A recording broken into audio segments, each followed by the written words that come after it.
Learning is not attained by chance. It must be sought for with ardor and attended to with diligence. From Abigail Adams. Hello, future educators! Are you preparing for the licensure examination for teachers? Let me help you study smarter with this interactive reviewer that you can access anytime, even offline. First, download the HTML reviewer file using the link provided in this video. If you're using a mobile device, just tap the file and open it directly. If you're on a PC or laptop, simply right-click the file and choose Open with Browser. Once downloaded, this reviewer works completely offline. What makes this reviewer special? The questions are randomly arranged. Each time you open the reviewer, the order of questions and choices will change. If you choose a wrong answer, just click Show Solution to view the correct answer and learn from it. After completing the test, your final score will be displayed. So download it now and make the most of your review time.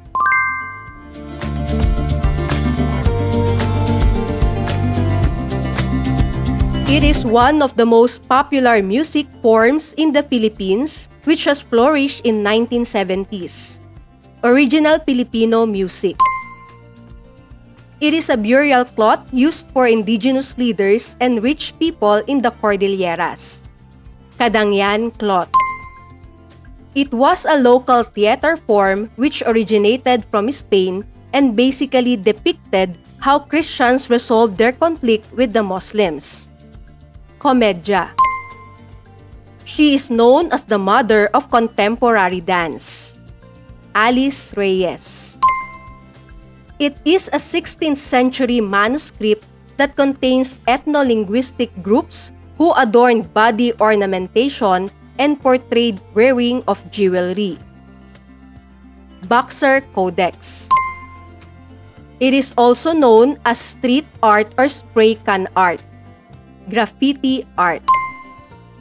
It is the Barong Tagalog and Balisong capital of the Philippines. Batangas. In the Cordillera Administrative Region, this ritual is considered as the oldest form of theater, which involves the offering of an animal sacrifice. Kanyao. This pertains to a kind of an artwork that is made from combined materials and medium which oftentimes depicts societal views and statements. Mixed media.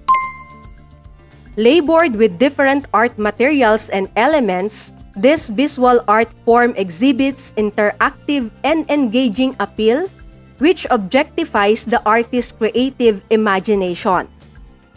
Installation. Just recently, this Gawad sa Manlilikha ng Bayan 2016 awardee opened a mat weaving center in Sarangani to promote the Bilaan weaving tradition. Estelita Bantilan. During the 70s and 80s, a new form of protest art that highlighted injustices, inequality, and suffering suddenly came out through the use of various art mediums and styles. Social realism. She founded Ballet Manila and was recognized as prima ballerina of Kirov Ballet in Russia. Lisa Teresita Makuha Elizalde. Known as Kidlat Tahimik, he became popular because of his neo-colonial films and short documentaries. Eric Digia. This type of amulet is used as a fertility symbol for the people in Ifugao. Lingling O. He was a theater artist who has not only mentored some of the best performing actors and actresses in the Philippine television, including Junie Gamboa, but also pioneered mobile theater for students in colleges and universities. Severino Montano. A national artist receives the following honors and privileges except house and lot.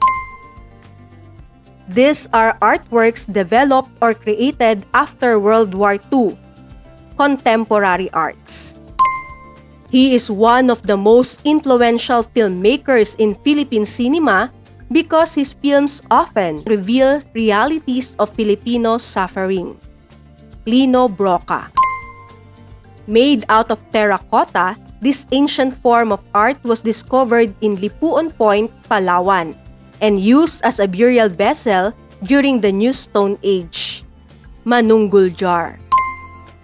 What is the painting technique used by Pasita Abad, which displays sequins, shells, beads, etc.? Trapunto. A person who writes a story in a dramatic form. Playwright. He is the father of Philippine natural dyes. Luis Agaid. It generally pertains to a type of music that is accessible and available to the listening public.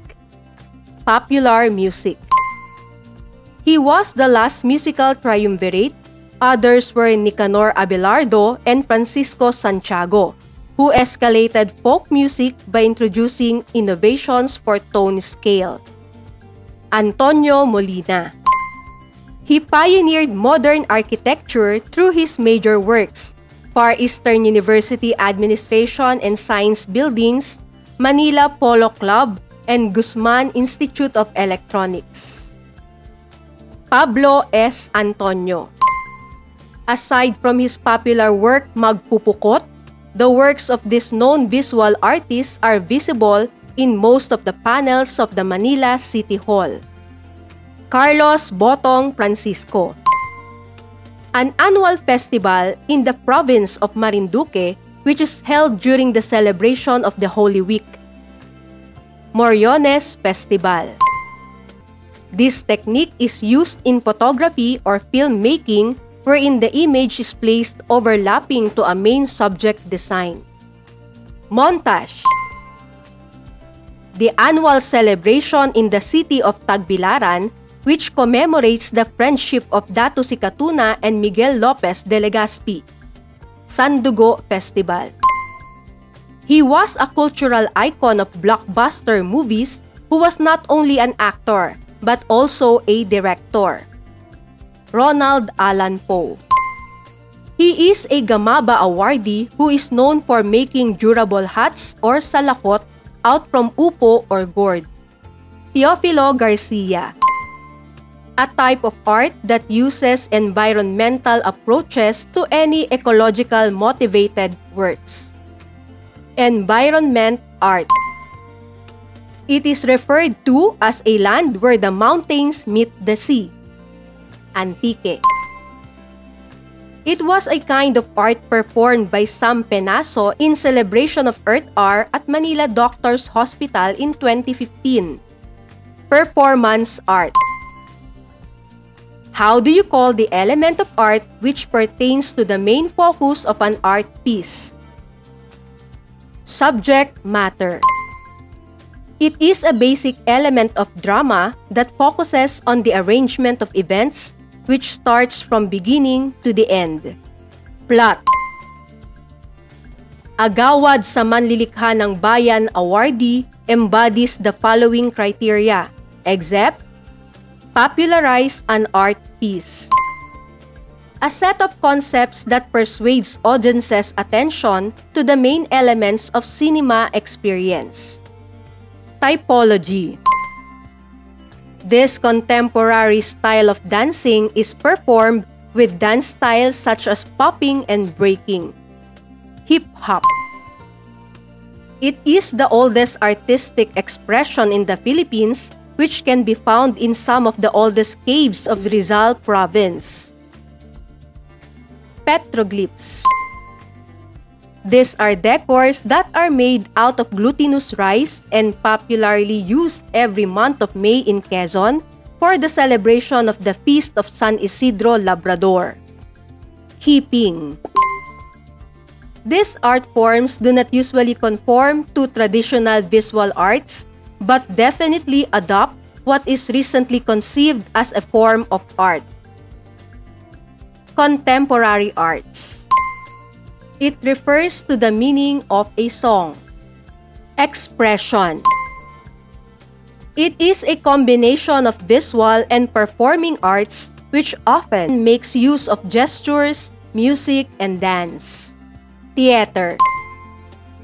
It is the royal house of the Maranao that is usually designed with a wing-like attachment called panolong. Torogan. They were colonizers who brought major impacts not only in Filipino religious life but also in terms of Philippine arts and literature. Spaniards. These boats are usually made by Moros and Sama Badjao in southern Mindanao and used for transporting goods and products. Vinta. During the pre-colonial era, this type of decoration was popular in Tausug and Samal houses, which presented curvilinear and flowing forms and styles. Ukil or Okir. He has been in the world of dancing for 2 decades and was notable for his 34-minute ballet set called Metanoia. Douglas Nieras. The National Commission for Culture and the Arts, or the NCAA, gives this recognition to art personalities who have created for the country and found deep connection with nature through traditional art pieces. National Artist Award. It refers to a person's own way of using an art material. Technique. In arts, this historical term refers to the art of the past, which covers ancient Filipino communal functionality. Pre-conquest. Through the Executive Order No. 30 of the Marcos administration, this Center of Arts was created for the purpose of showcasing art exhibition and workshops. CCP Complex. It is the main form of visual art during the pre-conquest time. Body adornment. It is considered as the arts town of the Philippines. Angono Rizal. It is a type of art which is done using a computer to create modern styles of images and designs. Digital art. The architectural design, especially the dome of the Church of the Holy Sacrifice, which is located at the University of the Philippines Diliman campus, is one of the works of Leandro Locsin. This type of art is usually seen in front of government buildings, academic institutions, airport, and public museum. Municipal art. Agawad sa Manlilikha ng Bayan awardee receives a cash gift of 100,000.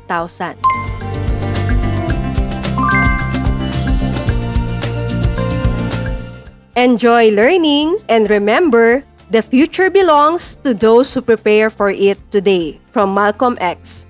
Good luck, future teachers!